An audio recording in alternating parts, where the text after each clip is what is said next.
Mikaya Ortorga. Wendy dice que le seguimos. Sí, claro. Ok, ya. Por consenso, damos un break. No, no es cierto. Entonces, vamos a continuar.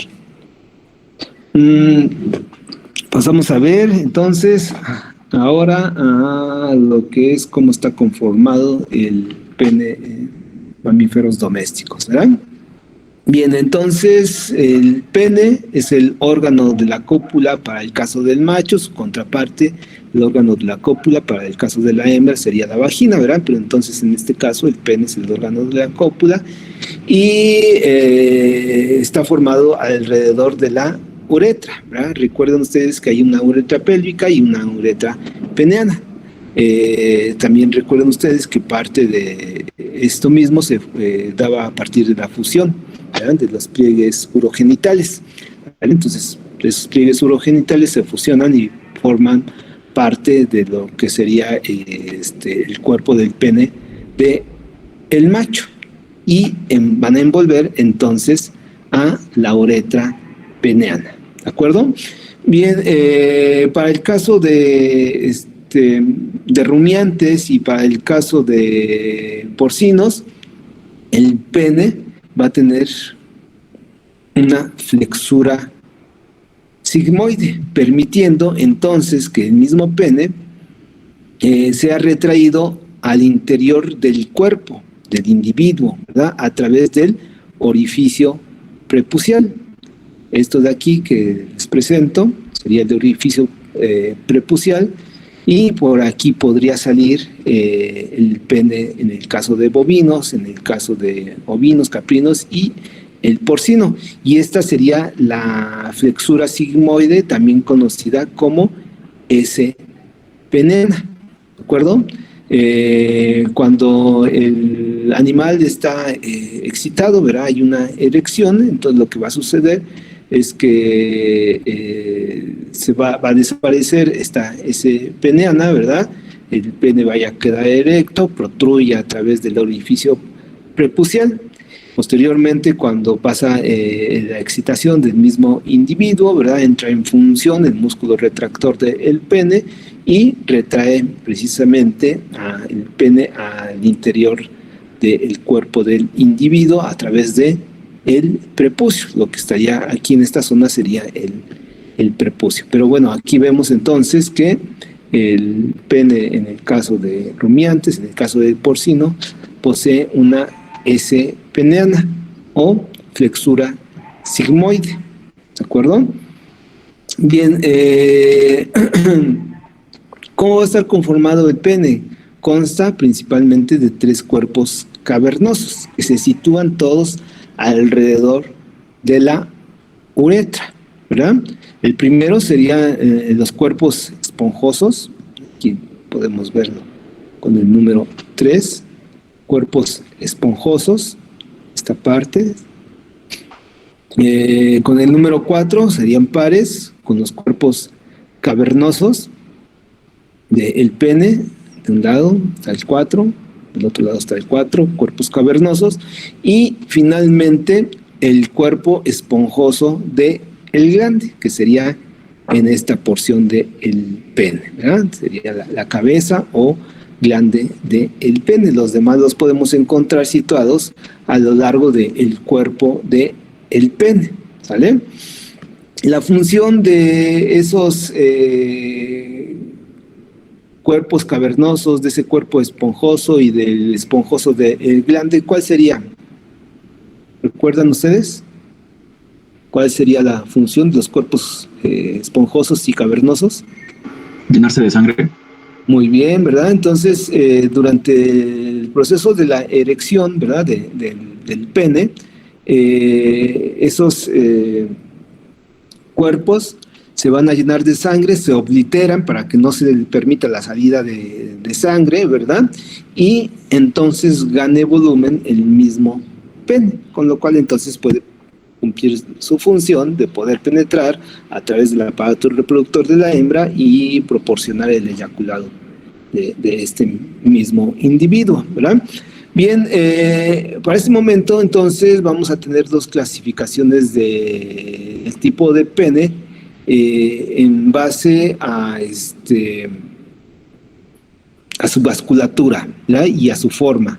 De tal manera que podemos encontrar para equinos y carnívoros que ellos poseen un pene del tipo vascular, en el cual entonces hay grandes espacios dentro de los cuerpos cavernosos. Cuando el pene está erecto, esos cuerpos cavernosos tienen la capacidad de alojar una gran cantidad de sangre, con lo cual entonces gana volumen el pene de esos machos, ¿verdad? En el equino, en el gato, en el perro principalmente. Entonces son penes del tipo vascular.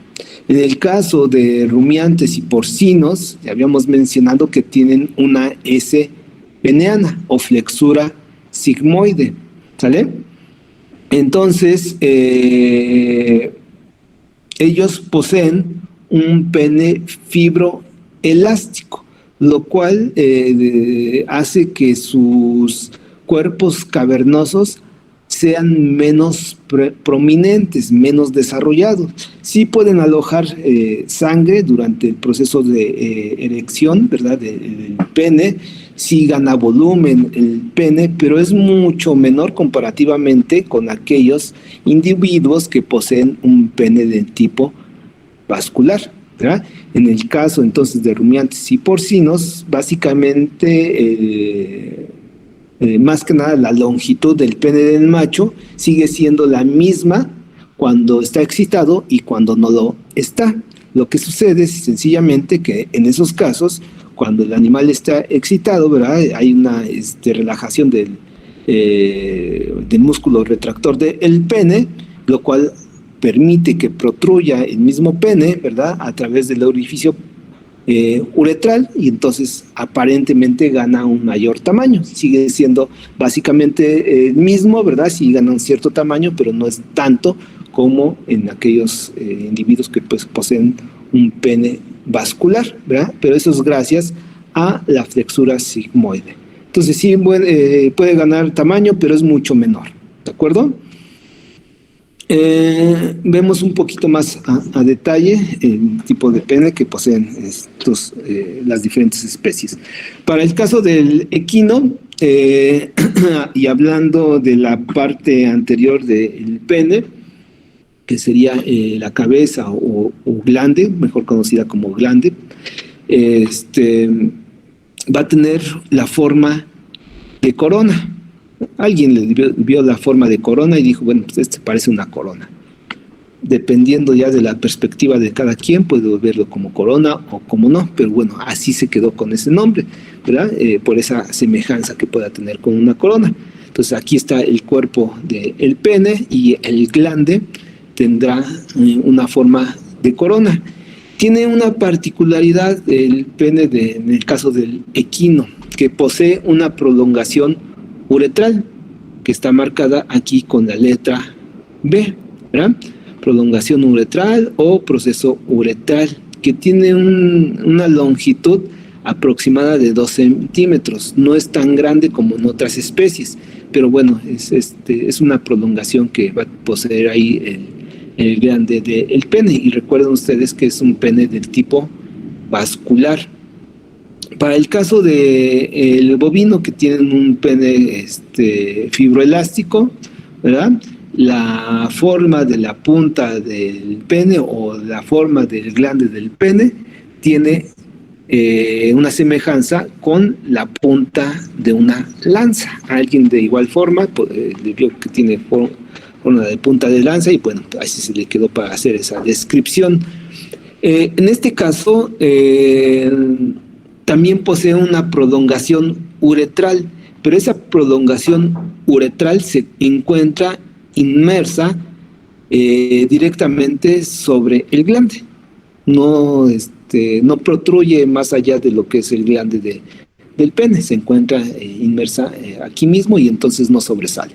¿De acuerdo?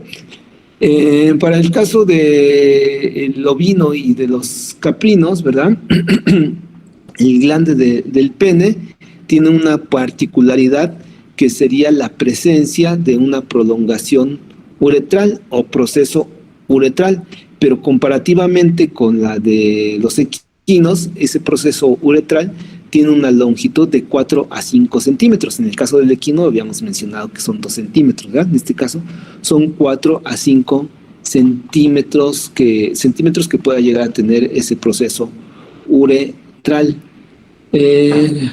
¿Qué función creen ustedes que pueda llegar a tener esa prolongación uretral?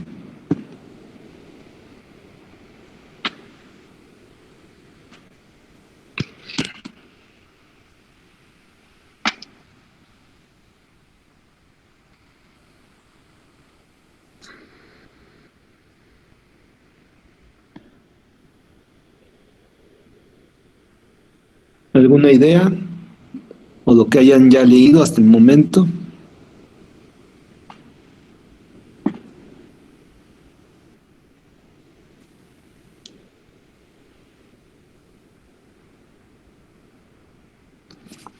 Nada, nadie. Bien, como se dan ustedes cuenta, esa prolongación uretral pues está como enroscada sobre el glande del pene, ¿verdad? Sin embargo, cuando existe la erección de esta misma y principalmente cuando el semental, el carnero, ¿verdad? El macho cabrío está dando servicio a la hembra, ese proceso uretral es una extensión del mismo pene para tratar de acercar lo más posible el eyaculado hacia la parte más profunda del aparato reproductor de la hembra. En este caso, el eyaculado para el ovino y caprino se hace a nivel de la vagina, ¿verdad? Y entonces, como se hace a nivel de la vagina, y ya dijimos que la vagina es un medio inhóspito para los espermatozoides, ¿verdad? Esos espermatozoides tenderían a morir, ¿verdad? Entonces, existen algunos mecanismos para que no mueran los espermatozoides. El principal es que puedan avanzar rápidamente desde la vagina hasta el cérvix, donde hay un medio todavía más benévolo para la sobrevivencia de estos mismos espermatozoides.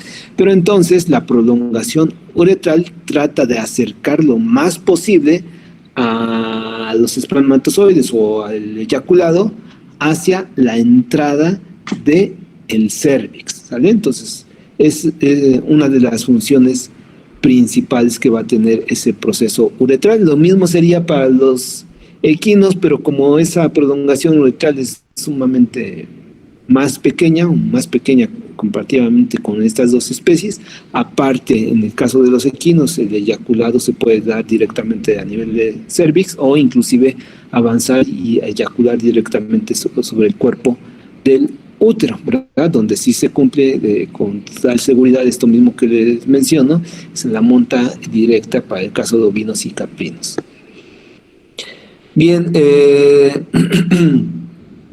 para el caso de el berraco, ¿verdad? Los porcinos, el glande del pene del macho va a tener una forma de tirabuzón, de sacacorchos, en espiral, como lo quieran ustedes memorizar, ¿verdad? Tirabuzón, espiral, sacacorchos. Y esta forma tan peculiar del glande del pene del berraco se adapta también anatómicamente al cuello del útero o al cérvix para el caso de la cerda, ¿verdad? En el caso de la cerda, ese cérvix posee anillos cervicales que tienen esta misma conformación anatómica para poder acoplarse de una forma muy eficiente con el glande del pene del macho. Inclusive nos sirve como referencia cuando se realiza la inseminación artificial en esta especie, ¿verdad? En la cerda. Los catéteres de inseminación algunos de ellos suelen tener esta misma forma, ¿verdad? En la punta. No todos, hay algunos que no tienen ninguna forma, son solamente un catéter y ya. Hay otros que tienen la punta como de una esponjita y también no tiene esta forma como de tirabuzón, pero hay algunas otras,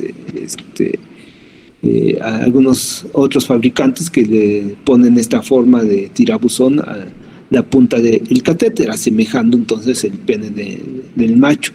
A mí me gustan más esos porque te permite precisamente adosar de una forma más eficiente el catéter con la pared del cérvix en el momento de la inseminación artificial.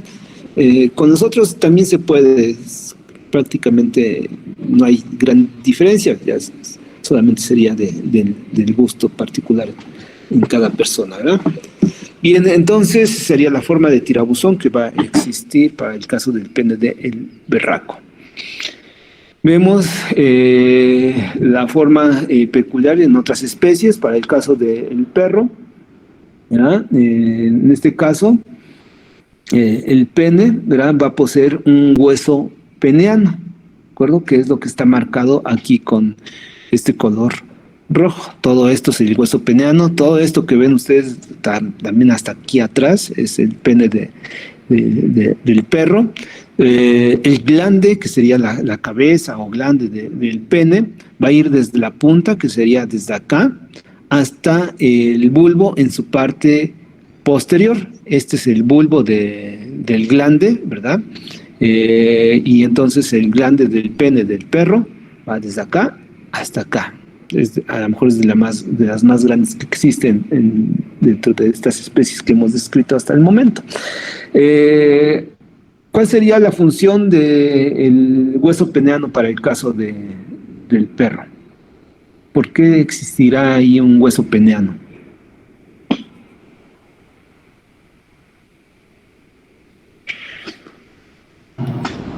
Como rigidez. Bueno, para dar rigidez al pene. Ay, está entrecortado. Nomás le escuché como rigidez. Sí, es correcto, rigidez. ¿Y lo demás que dijo, joven? Disculpe.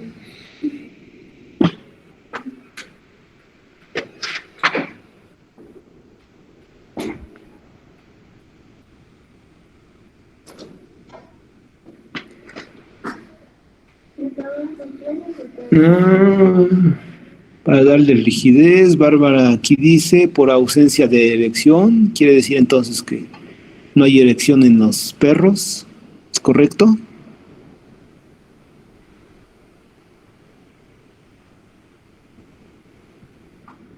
Sí, pues da rigidez en general, ¿no? Y como esa fuerza, bueno, no esa fuerza, sino esa rigidez para que se mantenga dentro de lo que es la vagina y pueda eyacular y se dé la cópula. Ok, parcialmente sí, la respuesta igual parcialmente con lo que nos escribe aquí su compañera Bárbara. En las especies que hemos descrito, ¿verdad?, en el equino, el porcino, los bovinos, para que pueda haber la introducción del pene a través del aparato reproductor de la hembra, este mismo debe de estar erecto, ¿verdad? Entonces, solamente de esa forma se puede dar la penetración. Para el caso del perro, la penetración se da sin erección, es decir, que el pene del perro todavía sus cuerpos cavernosos no se han llenado de sangre, ¿verdad? Y entonces, aún así, se puede dar la penetración. Y esto es gracias precisamente a que su pene, ¿verdad?, posee un hueso peneano, dándole esa rigidez y facilitando este mismo proceso. ¿De acuerdo?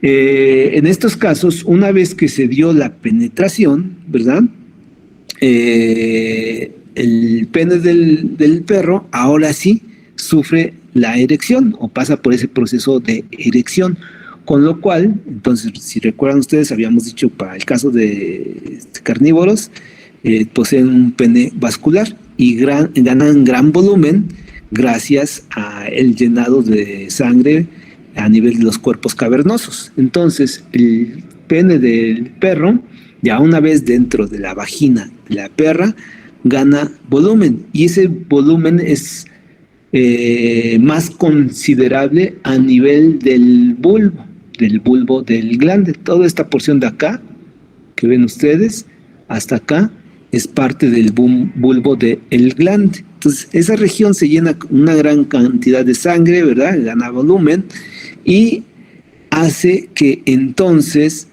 el perro pueda quedar abotonado a la perra, momento en el cual entonces se da la eyaculación por parte del perro. Entonces, solamente en ese momento se da la eyaculación, ya una vez que ambos individuos hayan quedado abotonados, y es el momento en el cual se da la erección del pene.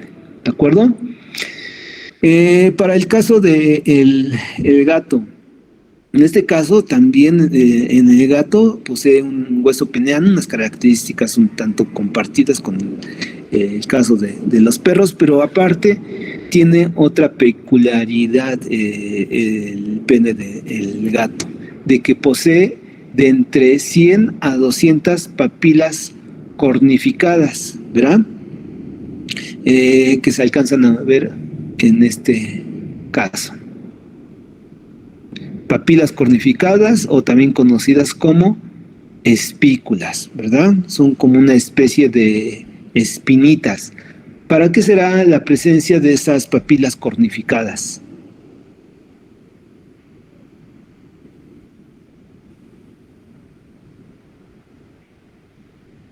Por lo que sé, necesita que haya un estímulo doloroso en la hembra, en la hembra, para que pueda liberar el óvulo y se pueda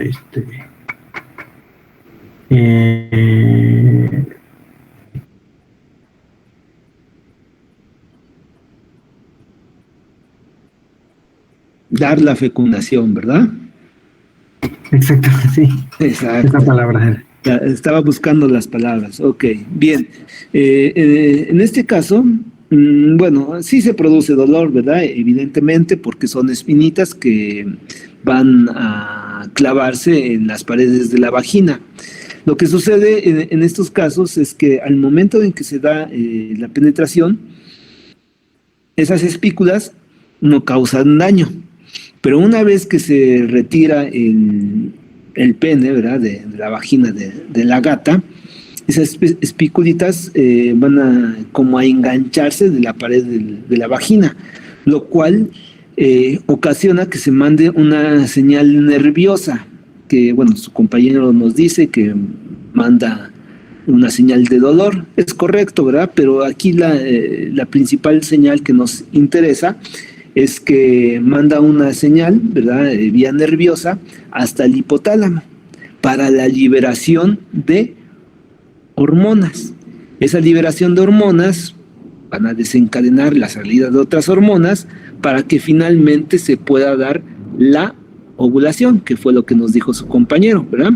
Su compañero también nos habló del dolor. Evidentemente también hay dolor, porque cuando el gato retira el pene del aparato reproductor de la gata, tiene que salir corriendo rápidamente, porque si no la gata se voltea y lo pelea, ¿verdad? Lo tiende a morder precisamente por ese dolorcito que le ocasiona debido al servicio que ha tenido en ese momento. Pero la función principal, aparte del dolor, o más que el dolor, es precisamente mandar esa señal nerviosa, y que se va a transformar en una señal endocrina para que se dé finalmente el proceso de ovulación de los folículos ováricos, ¿verdad? Solamente así se va a lograr la ovulación. Entonces, ahora ya tenemos una clasificación en relación a las hembras, ¿verdad? Estamos describiendo el aparato reproductor del macho, pero a colación ya salió lo de la ovulación y el tipo de ovulación que pueden tener algunas hembras domésticas, de tal manera que las podemos clasificar en dos grupos, ¿verdad? Aquellas hembras que son de ovulación espontánea y aquellas hembras que son de ovulación inducida. Las de ovulación inducida es la que acabamos de mencionar, ¿verdad? En el caso de la gata, es una hembra de ovulación inducida. Esa es la clasificación, ¿verdad? Aunque también puede llegar a tener ovulación espontánea, pero la clasificación en la cual caen es la de ovulación inducida. Esa ovulación es inducida por el coito, ¿de acuerdo? Y las otras hembras son de ovulación espontánea, que quiere decir que pueden ovular en cualquier momento, pero claro está que solamente van a ovular cuando estén en estro. Entonces, en cualquier momento que dure ese estro, esas hembras pueden ovular sin necesidad de que haya coito. Entonces, por eso se denominan como hembras de ovulación espontánea, ¿verdad? No hay necesidad de que se les dé servicio, ellas ovulan indistintamente de eso mismo, ¿sale? En cualquier momento del estro, es decir que no pueden estar ovulando en cualquier otro momento, solamente cuando están en estro pueden llegar a ovular y no se puede saber exactamente en qué momento del estro, aunque sí conocemos nosotros un aproximado del momento en el cual se va a presentar la ovulación, pero no lo sabemos con toda exactitud. María nos dice, para estimulación de la vagina y favorecer la ovulación. Muy bien, Yanel Carmen, ya mejoró ahí el comentario que le va a servir a usted para hacer su captura de pantalla, ¿verdad? ¿Hasta ahí alguna duda, jóvenes señoritas?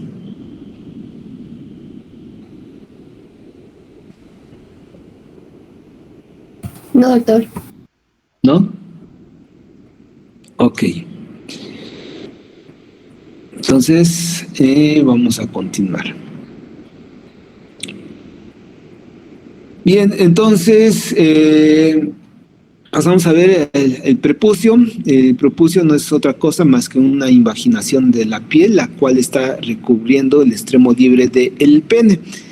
Aquí no se alcanza a ver el prepucio porque está lleno de pelos muy largos para en caso de un bovino, pero aquí estaría el prepucio. Ese mismo prepucio posee un orificio prepucial por donde va a protruir ahora sí el pene, ¿verdad? Es el que le va a permitir la salida y entrada al mismo pene, es el que le brinda protección a el pene, ¿verdad? Entonces hay un orificio prepucial que está rodeado de pelos largos y fuertes. Esto es especialmente para el caso de los bovinos, ¿verdad? No así para todas las especies. Es de especial cuidado para el caso de los bovinos ese orificio prepucial derivado de la presencia de esos pelos, porque en aquellos animales reproductores puede llegar a causar en un momento dado algún tipo de problema. Y esto es derivado de que se pueden llegar a formar anillos de pelo, ¿ya?, alrededor del cuerpo del pene, lo cual entonces en algún momento dado puede llegar a causar problemas de circulación sanguínea, llegando incluso a detener esa circulación, con lo cual causaría la amputación del pene del macho. Entonces hay que tener especial cuidado en los animales reproductores, ¿verdad?, en los toros reproductores, porque se pueden llegar a formar este tipo de anillos. No es algo que sea común, ¿verdad?, pero es uno de los problemas que se pueden llegar a presentar. Principalmente a lo mejor se podrá ver más en animales que se encuentran en potrero, dado que estos animales, bueno, pues se sueltan al potrero y pasan largos periodos de tiempo en el potrero dando servicio a las hembras y no se tiene mayor contacto o manejo de estos mismos, solamente hasta que se bajan del potrero y se les vaya a hacer algún tipo de manejo como vacunación, vitaminación, etcétera, etcétera, ¿verdad? Entonces sí hay que tener cuidado para cuando ese momento suceda de bajarlos del potrero, ¿verdad? hacer el corte de esos pelos largos y fuertes para evitar este tipo de daño que pueda suceder derivado de la formación de anillos alrededor del pene. ¿Vale?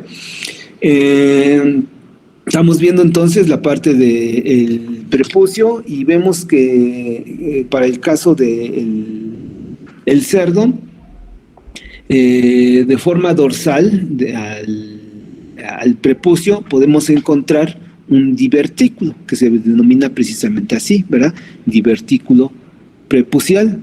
No se forma divertículo prepucial para el caso del toro, del carnero, del caprino. Para el caso del garañón, recuerden que el garañón sería el equino, el macho reproductor en el caso del equino. Entonces en los garañones tampoco se forman. Sí hay un divertículo, pero es sumamente pequeño, no es de mayor importancia. Donde sí adquiere importancia entonces sería en el caso de los porcinos, en el caso de el berraco. Y su importancia radica, bueno, aquí está un acercamiento de lo que sería el divertículo prepucial para el caso de los porcinos. Su importancia radica derivado a que la deflexión del pene, es decir, la parte del glande del pene, se puede dirigir hacia este mismo divertículo. Entonces, esto mismo puede ocasionar que haya acúmulo de detritos, ¿verdad? De orina, todo lo que proviene del pene, tanto orina como parte del semen, se vayan acumulando sobre este mismo divertículo prepucial, lo cual puede ser un factor predisponente a una infección e inflamación local. Tampoco es común que pueda llegar a suceder esto mismo, pero bueno, es algo de lo que se pueden llegar a encontrar. Yo en porcinos he llegado a ver que efectivamente la punta del pene puede dirigirse hacia esta región, lo cual sería como un impedimento para que pueda protruir ese mismo pene, ¿verdad? No hay mayor problema, se le ayuda, se da una ayuda al cerdo, dirigiendo la punta del pene hacia el orificio prepucial, ¿verdad? Propiciando entonces que salga de ese divertículo prepucial. Generalmente, como les menciono, no hay mayor problema, aunque algún manejo que debemos de tomar en cuenta al realizar en animales que son castrados, como estamos hablando en este caso de porcinos. Recuerden ustedes que los porcinos de forma común se suelen castrar, ¿verdad? Hay sus razones para la castración de estos individuos. Y bueno, generalmente cuando la castración se realiza a edades muy tempranas, ¿verdad?, que rondan desde el nacimiento hasta aproximadamente los 2 meses de edad, no se necesita hacer ningún tipo de manejo sobre esta región del prepucio, ¿verdad? Pero en individuos que suelen tener una edad de 2 meses o más, inclúyese aquí también ya los machos reproductores, ¿verdad? Cuando se realiza la castración en estos individuos, generalmente se recomienda realizar un ligero masaje en esta zona, ¿verdad? Entonces, aquí está el orificio prepucial, esto es parte del prepucio, ¿verdad?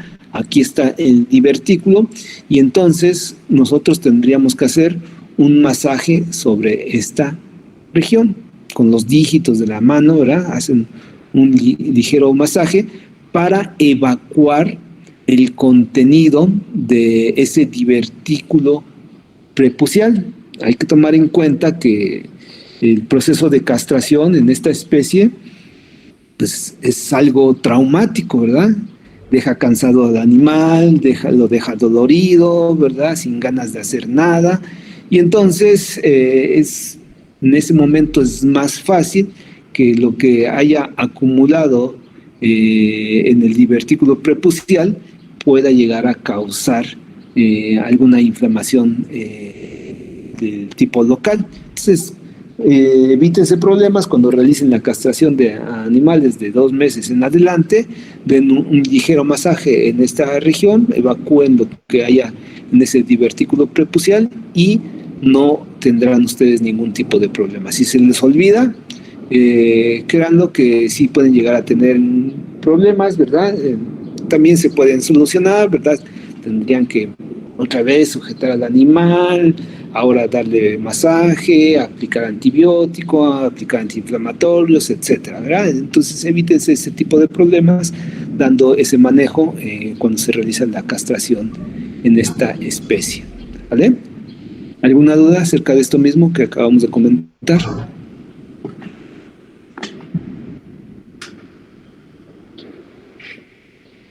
Nada.